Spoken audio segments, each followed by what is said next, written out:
Hey guys, this is a video for lesson 11, so nearly finished. There's lesson 12 after this, and then there's, well, it says assessment in the books, but which means test, right? Assessment, test, but we are not gonna really treat it as a test because we're not in our school building. We're doing this from home, so we'll do that one together too. So that'll just be like lesson 13. So we're starting lesson 11 though, and the vocab for lesson 11 is on page 161. So turn there quickly, and there's only two short vocab words. So the first one is marched, and that's a verb, and it means walked fast and with purpose. So I'm sure you guys know what marching means. So if somebody marched, they're walking fast. And then the other word is trudged. And that's also a verb, and it still means walking, but walking with heavy steps. So when I think of trudge, I think like slower, like lazy, like slow walking, like you don't want to go somewhere, you're trudging there. So these are both kind of synonyms for walking, just different types of walking, right? So this is walking fast and with purpose, and this is walking slowly with heavy steps. Okay, so it's just those two words for this vignette, and there's two actually that we're gonna read. So the first one is on page 148, vignette 8. It is titled "A House of My Own," and it's very short. Just that. So page 149. Okay, so track with me as I read it, or skip ahead as you read it to yourself. So remember the title, A House My Own. So she's talking about what she wants, her big aspiration. She wants a house of her own. So that's what we're reading about. Not a flat, not an apartment in back, not a man's house, not a daddy's. A house all my own, with my porch and my pillow and my pretty purple petunias, my books and my stories, my two shoes waiting beside the bed, nobody to shake a stick at, nobody's garbage to pick up after, only a house quiet as snow, a space for myself to go, clean as paper before the poem. Okay, so that's the whole thing, and she's just describing how she wants a house all her own. So not a flat, which means apartment, not an apartment in back. So she doesn't want some little apartment in somebody's backyard. Not a man's house, not daddy's house. So she doesn't want it to be her husband's or her dad's. It's a house all her own. So she wants to own it by herself. She wants a porch, and she wants her pillow and her purple petunias. Petunias are flowers. But I liked this part. Porch and my pillow and my pretty purple petunias. Did anybody notice anything about that? As I was reading it, it kind of sounded like one of those tongue twisters, she sells seashells by the seashore. And I can never say that very well. So remember, if a sentence has a lot of words that start with the same letter, like porch, pillow, pretty, purple, petunias, those all start with P. Does anybody remember what that's called? Back in our poetry unit, we learned that. That was called alliteration. Alliteration. So, not super important for this lesson, but I was just hoping somebody noticed that or remembered what that was called once I pointed it out. So she wants a house with a porch, her own pillow, her own flowers, her books, her stories, her two shoes, nobody to shake a stick at. So I think shake a stick is like a saying. It's an idiom that means like nobody to hurry along. Like if somebody's shaking a stick at you, it means they're trying to hurry you. Nobody's garbage to pick up after. So she doesn't want to clean up after anybody else. Only a house quiet as snow. So there's a simile. Quiet as snow, because it has the word as. So the house is going to be as quiet as snow. A space for myself to go. Clean as paper before the poem. So there's another simile. because it says as, clean as paper before the poem. It's like before you start writing on a clean sheet of paper, it's blank and clean and nice. Okay, so this is the house she wants. Okay, so we have another vignette after this one before we answer some questions. So vignette number 9 is titled Mango Says Goodbye Sometimes. So Mango Street is where she lives. Mango says goodbye sometimes.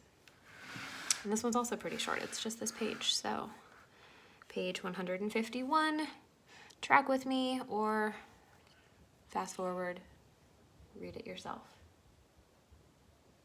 Sorry, had to pause. 2 of my cats were wrestling in the hallway. Sounded like they were dying. Okay, 151, here we go. I like to tell stories. I tell them inside my head. I tell them after the mailman says, here's your mail, he said. I make a story for my life, for each step my brown shoe takes.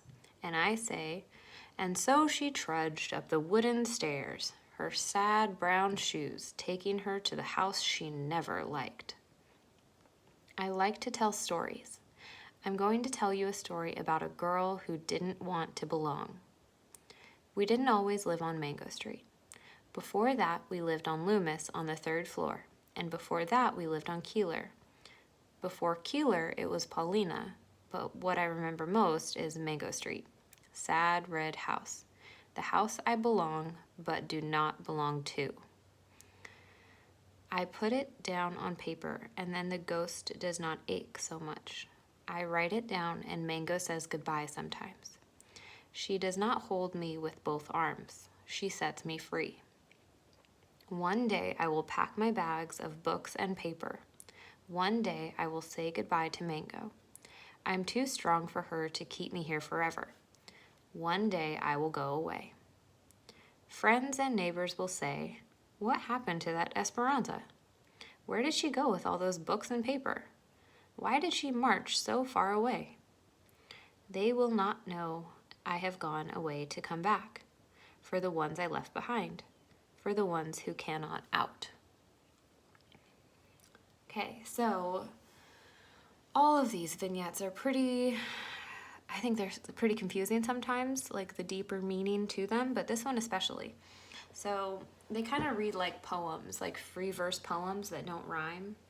So this one seems like something we would have read back in like Unit 3 poetry, okay? So at the beginning, she likes to tell stories. She's trying to tell stories to everybody, including the mailman, who's just trying to give her the mail. Here's your mail, he says, and she's trying to tell a story. And then she's just explaining a little short story here, her sad brown shoes taking her to the house she never liked. And you can guess that the house she never liked was the Mango Street house. She's gonna tell you a story who didn't want to belong. So that's her, the girl who didn't want to belong. She didn't want to belong on Mango Street. She's explaining all the different houses that she lived in. Remember, Mango Street, Loomis, Keeler, Paulina. Those are all the streets that she lived on. But what I remember most is Mango Street, sad red house. The house I belong but do not belong to. So I mean, she lives there, but she's not really, she doesn't want it to be a part of her. She doesn't want to belong there. Okay. And then it says, one day I'll pack my bags of books and paper. One day I'll say goodbye. So she's too strong for her to keep me. She's too strong for the house to keep her there forever. So she's got bigger things to do than just to stay in this little house in this little town, living this little life. She wants to go and do bigger things. So one day she's going to go away. And friends and neighbors will ask what happened to her. But I like this part. They will not know I've gone away to come back, for the ones I left behind, for the ones who cannot out. And I think it means cannot get out.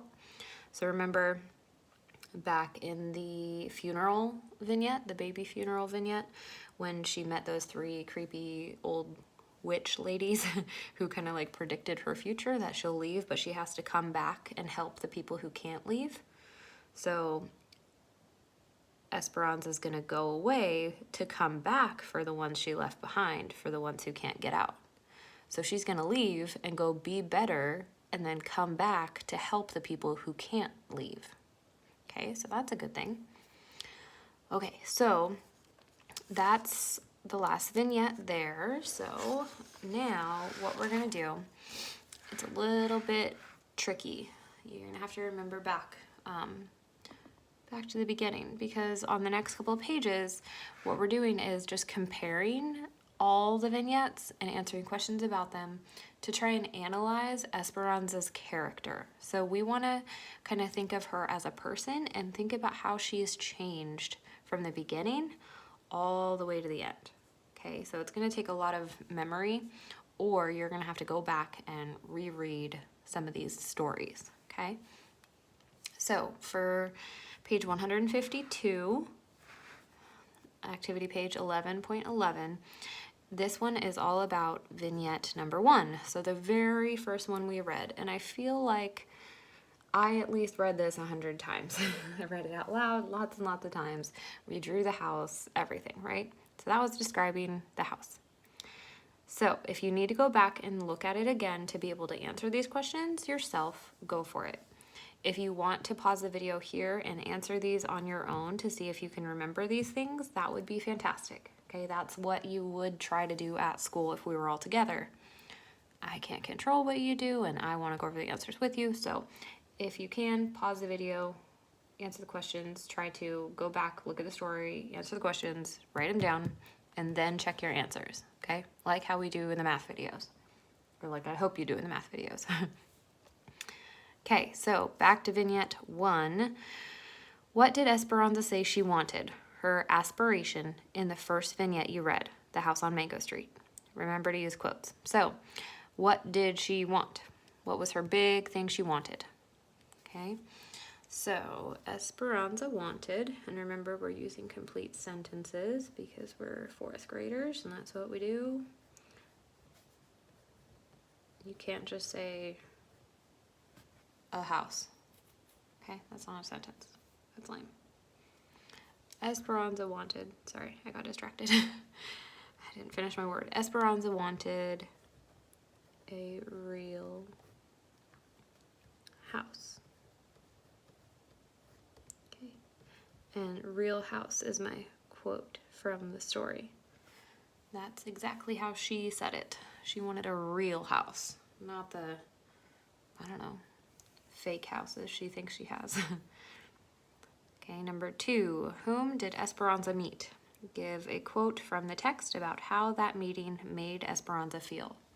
So remember, she was sitting outside her house on Loomis Street, and the laundromat was boarded up down below, and she was just kind of sitting out on the street, and somebody came by and made her feel like nothing. So Esperanza met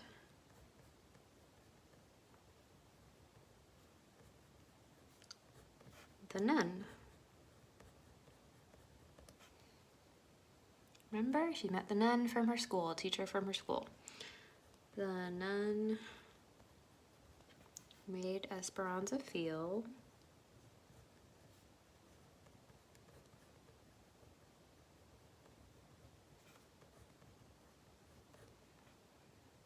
I remember how she felt. She felt like nothing. And that's my quote from the text. She felt like nothing. That's what she said in the story. Number 3, what did we discover through the interaction with the nun about why Esperanza had aspirations? So that's a little bit confusing. So why does Esperanza want bigger things? Why does she want a nice house? What did we discover about Esperanza through her conversation with that nun? Okay, so the interaction with the nun showed us Esperanza had aspirations or wanted bigger things because she wanted people to see her differently. Remember, she had the whole story about like what she wishes her name would have been, how she doesn't want to just be Esperanza. So that's going to be a long answer. Let's see. I'm just going to shorten it. Esperanza wants people to see her differently.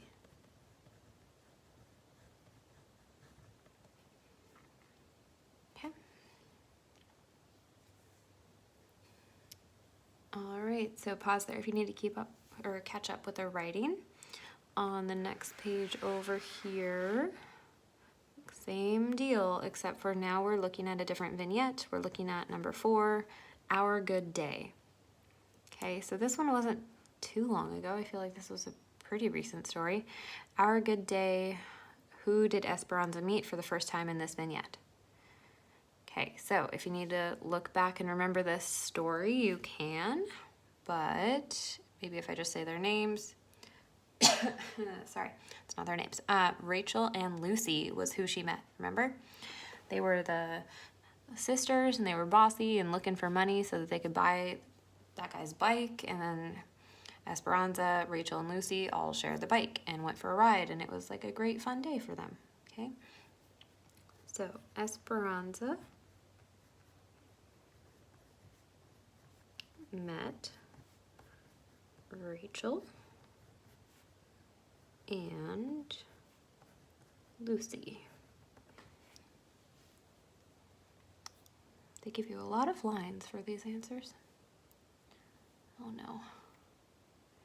Sorry, I'm watching my chickens in my front yard as I'm doing this lesson, and some of them are stuck on the wrong side of the fence right now, so hopefully they can figure out how to get back to the group.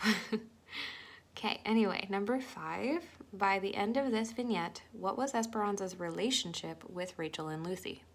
So at the beginning of the story, she doesn't know these people at all. She meets them for the very first time at the beginning.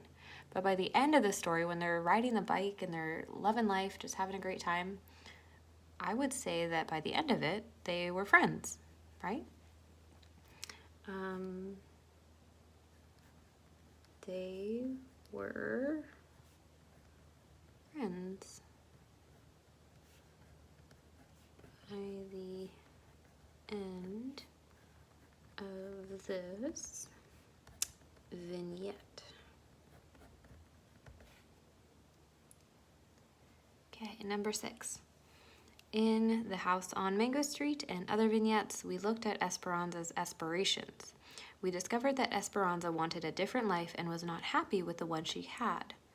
What did this vignette show that was different? Okay, so what's different about her aspiration now? She kind of seemed, she had her friends and she liked, hanging out with them.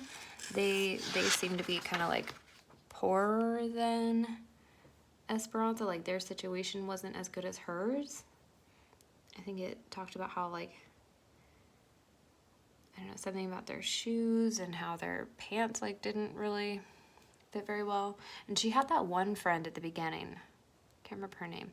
But she had a different friend at the beginning, but that friend was, like, mean to Rachel and Lucy, or said, they looked a bit rough.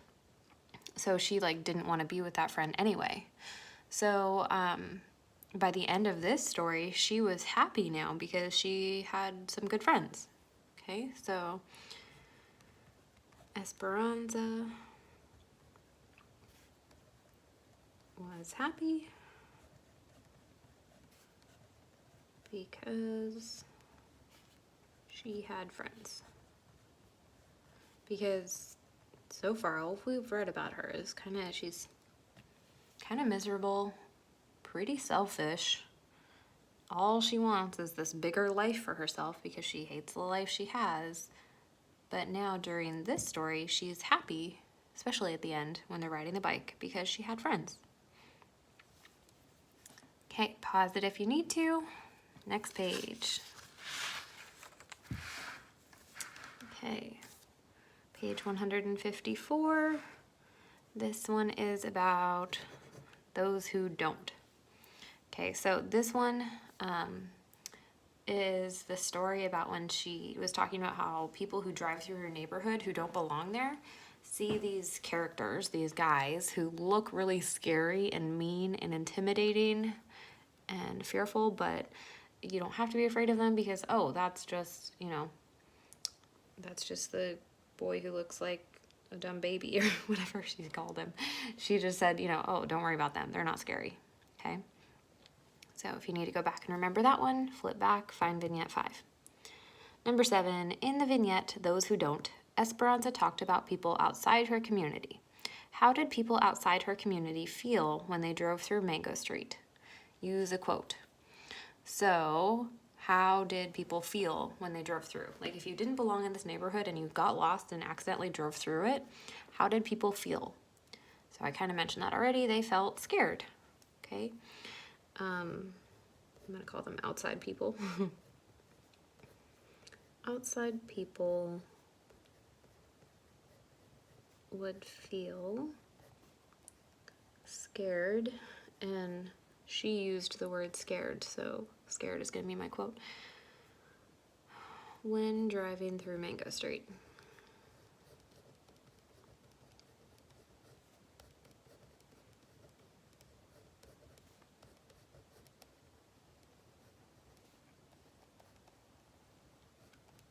Okay. Number 8, how did Esperanza feel about other communities when she drove through them? Okay, so when she drove through different neighborhoods, how did she feel?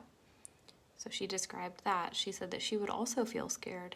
And she also said that her knees went shakety shake. It's like when you're scared and your legs shake.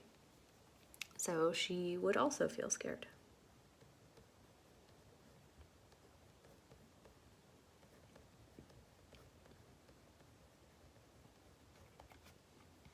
Number 9, in the first vignette, The House on Mango Street, we discovered that Esperanza wanted people to have a different perception of her. In this vignette, number 5, what does Esperanza understand about the link between her own perceptions of others and others' perceptions of her? Okay, so I would say that Esperanza judges other people just as other people judge her. So, you know, you kind of look at a person and you judge them. You make perceptions about them. You kind of make up your mind about them based on what they look like. And we know through lots of our, well, it used to be second step, now it's harmony, all our fun empathy lessons and friendship lessons and stuff, that's not a good thing to do, right? You don't know everything about a person just by looking at them. Okay, but that's how she feels, and that's how she feels other people think of her. They look at her and they just see boring old Esperanza because she wants a different name and stuff like that, right? But she's saying, like, the 3 scary guys in her neighborhood, other, like, outsiders would see them and think they're scary, but really they're not. They're just judging them based on what they look like. Okay, so I'm just going to say people are judged by what they look like, or however you want to explain that.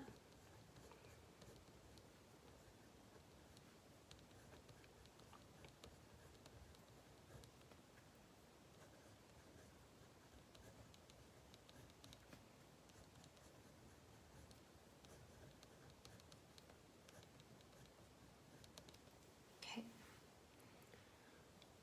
All right, and then there's one more page of this right here, page 155. Okay, last questions, and this one's about vignette number 6, Gil's Furniture Bought and Sold. So this is the one where they go into the furniture store. Her sister finds that music box and asks Gil what it is, and he twists it up or whatever, plays the music, and Esperanza loved it, loved the music. Okay, so number 10, at the beginning of Gil's Furniture Bought and Sold, how did Esperanza feel about the old man? And we know the old man's name is Gil, but how did she feel about him? So if you go back to the beginning of that story, reread just the first paragraph, we'll know that she was scared of him.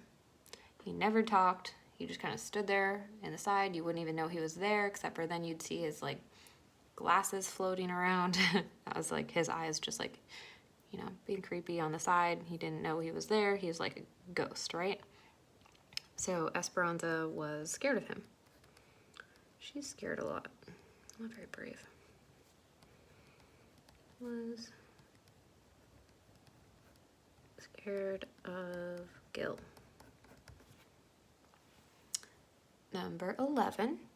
By the end of the vignette, Esperanza had heard the music in the music box. She understood something about the old man that she hadn't understood before. She called Nenny stupider for not realizing this. Do you remember what Esperanza realized? So remember, Nenny got out the money. She was like, all right, how much is it? I've got all these quarters. She was digging quarters out of her pockets, remember? So why did Esperanza think Nenny was stupid for doing this? What did Esperanza realize? Okay, so the music box was super special to Gil, and he was not going to sell it. And Esperanza realized this. Nenny did not, which is why Esperanza calls her stupid, because she wanted to buy it. But Esperanza was like, oh, yeah, he's never going to sell that, even before he told us that he wouldn't sell it. Okay? So she realized the music box was special to Gil, and he wouldn't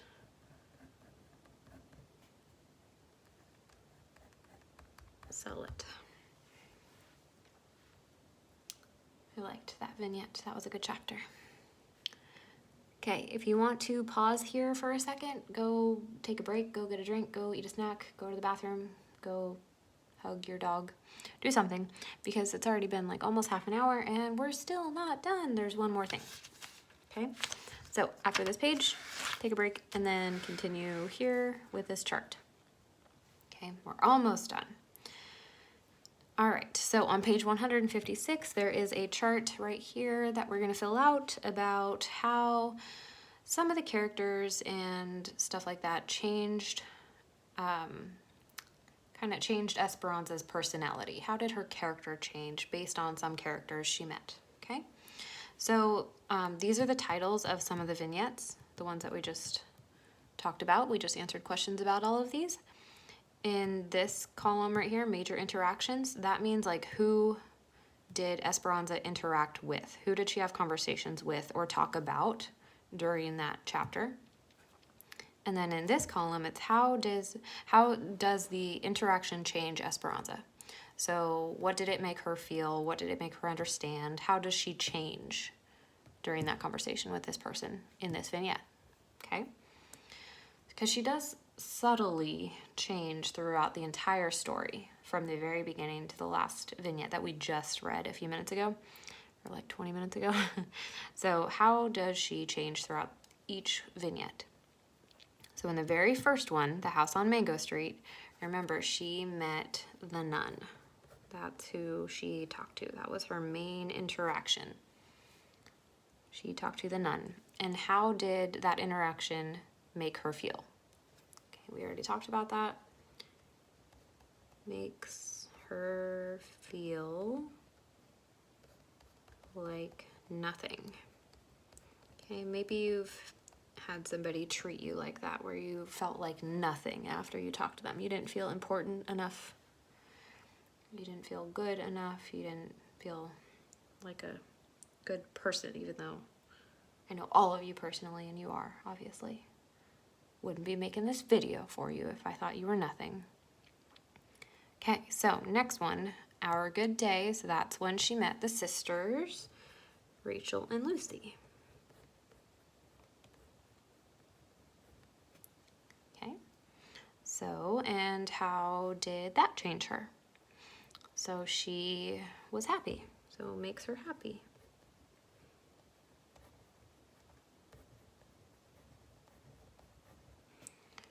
She liked hanging out with them, thought they were good people, liked riding the bike with them. Made her happy. Okay, and those who don't is the people drive through your neighborhood and feel scared.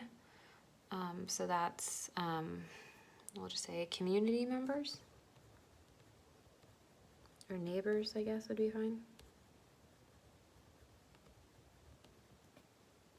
Okay, and it made her scared, but also felt, I don't know if I want to say judged or, I don't know, we'll see. Scared and makes her feel, I mean, other people are like her, but she also felt judged by like the people who would drive by and be scared. I'm just gonna say judged, that's fine. Okay, and the last one, Gil's furniture bought and sold. She interacted with Gil. And how did that interaction change her? I would say she discovered a love of music after that. But what else? She was scared of Gil, and then I don't think she was very scared of him after she heard the music box, right? Maybe understood him better through the music.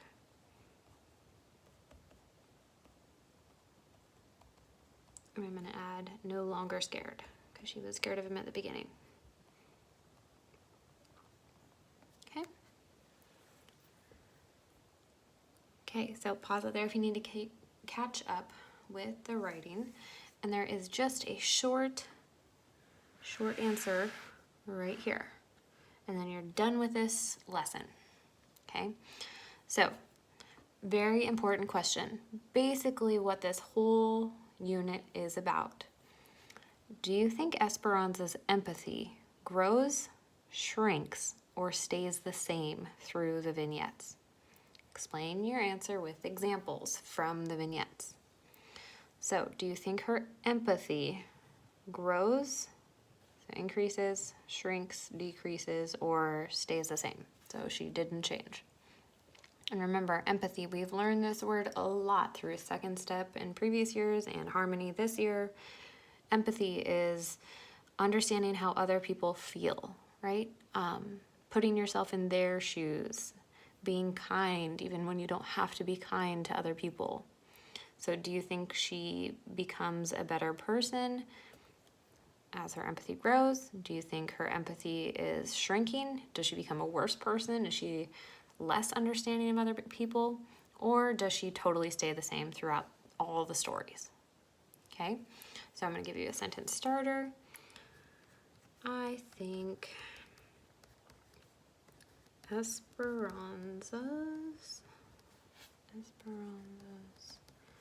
empathy, and then you have to choose one of these. Grows, shrinks, or stays the same. So which one? What do you personally think? You'll put that right here, period. I think this because, and then you have to explain why you think her empathy grows, why you think her empathy shrinks, or why you think her empathy stayed the same throughout the whole story. And that's the end of the lesson.